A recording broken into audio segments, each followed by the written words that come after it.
Guy, what is the distinction of the chaos at Heathrow? It is getting worse. And while there are different problems in different parts of the world, for instance, United Airlines blames the air traffic control system in the United States as being its problem. Here in Heathrow, we're dealing with a situation where they simply can't train enough staff quickly enough. There is a note that has been published this morning by John Holland-Kane.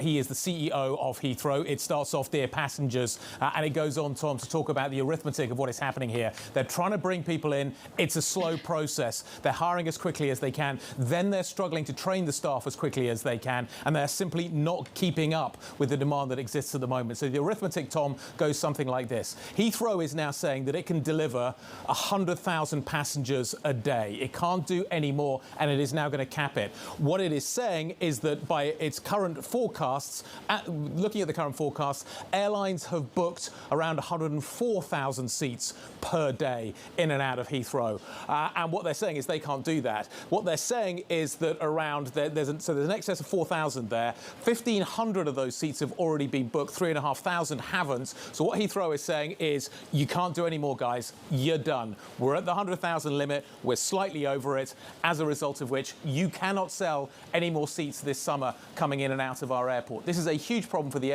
airlines. They are obviously trying to rebuild their balance sheets, Tom, as a result of what happened during the pandemic. But capacity constraints, labour market constraints are now a massive factor, and they cannot do it. 100,000 passengers, that's it, we're done. And Guy, this does not necessarily bode well for the inflationary backdrop, because people will actually be willing, it seems, based on the demand, to pay more for those tickets, and airlines will demand more in order to compensate workers. How much is this an airline-specific story, an airport-specific story, and a broader one in the entire workforce in the United Kingdom? It's a much broader one, Lisa. Last night, the train drivers voted to go on strike. You've seen other train staff going on strike. You've got barristers on strike. It is across the economy right now. The service sector is definitely feeling it, and feeling it in a really big way. We are short of staff. People have left the labour force. With the UK, you've got the added complication of Brexit in there as well. But even if the airlines wanted to charge more for the seats, Heathrow is saying, you can't have the seats. We're done.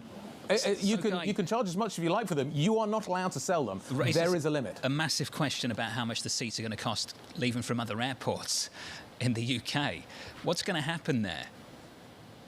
Well, you're going to see this obviously move over to other airports. As you say, Gatwick is the most obvious case in point here. Then you get into some of the regional airports.